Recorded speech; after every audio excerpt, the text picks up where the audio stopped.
Salam alaikum à tutti, bonjour à tous.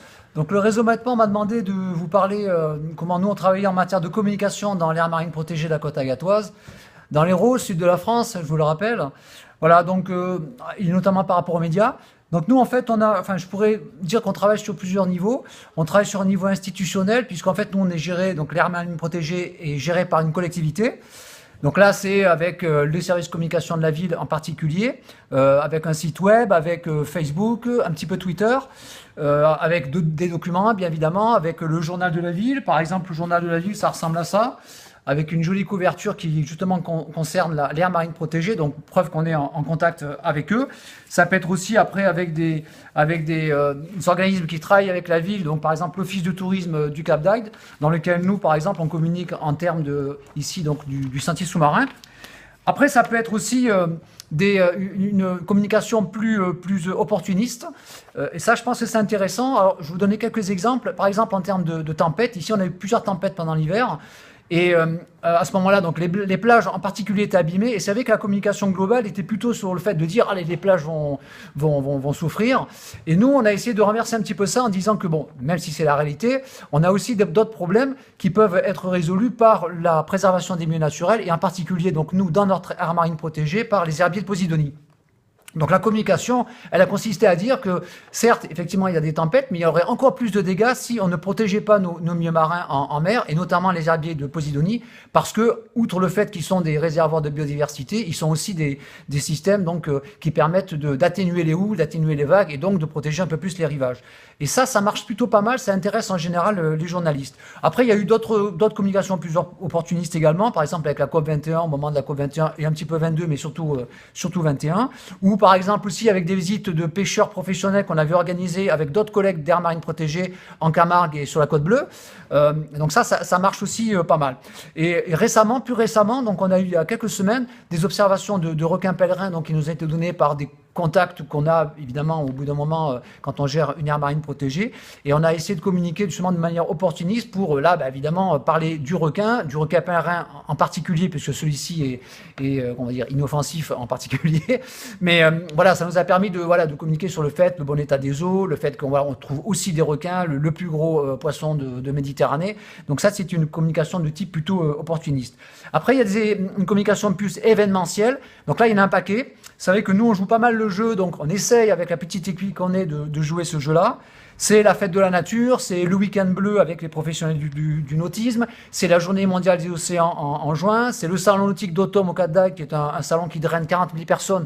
Donc là, c'est vrai on a un petit stand, on fait des conférences, bon, on est vraiment impliqué là-dedans. C'est une forme de communication qui est évidemment très importante pour être en relation avec les usagers de la mer. Et puis d'autres parfois qui sont un peu plus différentes, par exemple avec le forum des aires marines protégées français ou Medpan, mais le réseau Medpan quand il y a des manifestations particulières. Ensuite, on a aussi une communication de type plus informel, informationnel plutôt, je dirais. Et là, c'est plutôt la vie de l'aire marine protégée. Et notamment, un point qui me paraît important, qui est à développer, c'est tout ce qui est lié avec l'équipe. Puisque bon, les aires marines protégées, en général, sont gérées par des équipes. Et je pense que c'est bien de temps en temps de mettre en avant ce travail. Bon, évidemment, au travers d'une action pertinente et concrète sur le terrain. Mais ça peut être aussi avec des manifestations liées avec des usagers. Voilà, c'est de l'information sur la faune et la flore de l'aire marine protégée. Et puis, dernier élément, peut-être la communication de crise. Alors, heureusement, nous, on n'a pas eu trop la gérer, sauf il y a quelques années, quand il y avait quelques petites nappes de pétrole qui arrivaient. Mais là, bon, c'est un cas très particulier. Je pense que d'autres collègues sont plus à même de parler de cela. Alors, après, quels sont les médias qu'on utilise? Bon, nous, on travaille beaucoup, plus récemment, avec les réseaux sociaux. Bon, en particulier Facebook. Twitter, c'est plus via la ville qu'on le fait, le service communication de la ville. Et puis sinon, on a bien évidemment les médias traditionnels, je dirais, les médias écrits, locaux, régionaux, un petit peu de tous les niveaux, hein, en fait, y compris au niveau international quand on est en lien avec certains collègues. Ça peut être aussi, bien évidemment, les radios. Donc les radios, c'est plus local et national en ce qui nous concerne. Et puis, bien évidemment, tout ce qui est lié avec d'autres réseaux, puisqu'on a d'autres systèmes de communication avec des collègues. Et En particulier, donc, ce qui nous caractérise, c'est vrai on est géré par une collectivité, mais j'ai quand même une assez grande autonomie dans le travail de communication, ce qui est quand même non négligeable, parce que j'imagine qu'à d'autres niveaux, c'est un petit peu différent, et dans d'autres pays, dans d'autres collègues, chez d'autres collègues que je connais, c'est un peu plus compliqué. Enfin, en tout cas, vous savez que nous, on a cette particularité-là. Mais bon, la méthode, c'est donc avec les médias, contact avec les médias, c'est communiqué de presse. Donc en général, on essaie de le faire assez simple, assez synthétique, un peu sexy. Hein, voilà, mettre des photos de qualité, ça peut servir. Là, par exemple, il y a la fête de la nature en mai, là, le 20 mai. Bon, voilà un petit communiqué. Donc, vous voyez, il n'y a pas trop de texte, mais quand même un petit peu. Il y a quelques photos. Et on envoie ça à tous nos contacts. Alors, de deux manières. Soit avec un mailing, ce que je fais régulièrement. Soit j'ai un lien direct avec les journalistes. Alors, petit point particulier, c'est que nous, enfin, moi, je travaille depuis très longtemps, parce que ça fait longtemps aussi que je suis sur le site, mais et mon équipe aussi, une bonne partie. On a effectivement des contacts particuliers, presque personnels avec certains journalistes. Donc c'est vrai que des fois, je cible parce que je sais que ça va l'intéresser. Et puis, il y a aussi l'histoire de concurrence. Donc je peux aussi avoir envie de faire passer un média plutôt qu'un autre à ce moment-là, quoi. Voilà, donc là, ça peut se passer tout simplement des fois par un simple SMS, parce qu'on a une action particulière ou une information intéressante. Récemment, j'ai été appelé, pour vous donner un exemple, par une journaliste qui me dit j'aimerais parler des tortues, parce que j'ai entendu parler que les tortues étaient prises dans les filets des pêcheurs, et blablabla, blablabla. Bon, ben voilà, hein, ça m'intéresse. Donc moi, qu'est-ce que je fais? Je prépare un petit peu mon truc, hein, je vais chercher un peu d'informations, et je trouve que nous, on a une fiche sur les tortues qu'on donne aux usagers et aux pêcheurs professionnels. On a des informations, là, voilà, c'est des fiches qui sont intéressantes, parce qu'on peut en parler pour comment démailler une tortue, pour enlever une tortue des filets. Et puis, voilà, on fait le lien avec des collègues. Par exemple, là, c'est le centre de soins du Gros du Roi, là, le CESMED, avec qui on travaille aussi, ou l'aquarium du Cap d'Agde, avec lequel on est impliqué régulièrement. Donc ça, c'est un type d'information que je peux avoir. Je n'ai pas demandé à spécialement communiquer sur la tortue. Ce sont les collègues le collègue journaliste qui l'a fait, quoi. En fait, ensuite aussi, on a aussi des liens avec les responsables de communication, par exemple au niveau de l'Office du tourisme du Cap d'Agde, ou au niveau de la ville d'Agde, ou au niveau régional aussi. On peut avoir des gens qui nous appellent spécifiquement pour cela, quoi. Voilà.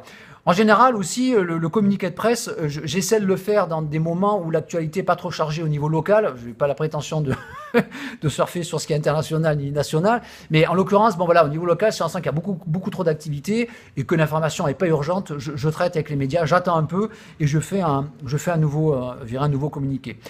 Enfin, dernier élément, donc je l'ai un peu dit, mais la base, à mon avis, par rapport au contact média, c'est de travailler sur de la qualité. Donc, quelque chose d'un peu sexy si on peut, de la qualité dans les textes, concis, ne pas hésiter à se relire, à faire relire. Moi, je fais relire parfois par mon équipe les textes que je fais, bon, même si je pense maîtriser la langue française, mais bon, voilà, quoi, on sait jamais.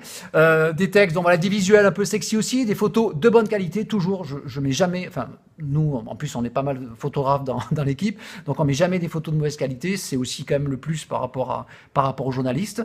Mettre les logos, bien évidemment.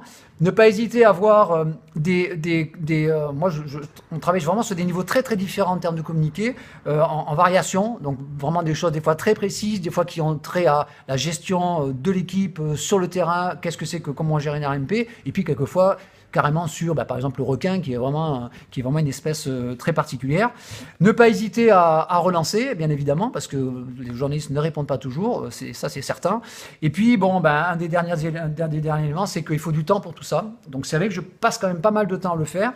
Je pense qu'il faut aimer ça. Bon, moi, c'est mon cas. J'aime bien ça. J'aime bien mettre en valeur, parce que voilà, c'est aussi un moyen quand même de valoriser notre travail, aussi bien au niveau local qu'au niveau international. Et j'en finirai avec ça, puisque quand même, et que voilà, vous êtes tous en réunion internationale. Il y a beaucoup de pays représentés dans cet atelier. Voilà, la collaboration avec les autres AMP, c'est important pour moi. Voilà, j'aime bien travailler aussi en réseau. C'est vrai que, par exemple, le dernier exemple que je peux vous donner, c'est celui du reportage de Thalassa, hein, donc qui est quand même une émission télévisée très, très, très regardée en France. Bon, voilà, tout ça s'est fait via les contacts avec le Medpan, hein, avec Magali. Hein. Merci Magali. Et bon, voilà, c'est comme ça aussi qu'on avance en termes de communication. Voilà. voilà, vite fait, hein, après je vous montre pas tous les documents, vous les connaissez un petit peu peut-être, et puis n'hésitez pas à venir nous rejoindre sur Facebook, Facebook qui marche très bien, hein, l'histoire du requin, dernier élément, le requin quand on a pèlerin, hein, le requin pèlerin qui s'est baladé chez nous tranquillement à moins de 1 000 des côtes, bah, on a communiqué dessus, ça a explosé le net en nombre de vues, je crois 150 000 vues, un truc de malade, et après, bah, évidemment, les adhésions à Facebook, hein, les contacts qu'on a eu et tout, se sont beaucoup multipliés. Et là, je peux avoir tous les jours, j'essaie de faire ça 1 fois par semaine, hein, en termes de communication, 1 fois, 2 fois par semaine en été parfois. Ça marche très bien. Voilà, donc bon, quand on peut, tant mieux. Voilà, je vous salue tous et je vous dis à très bientôt.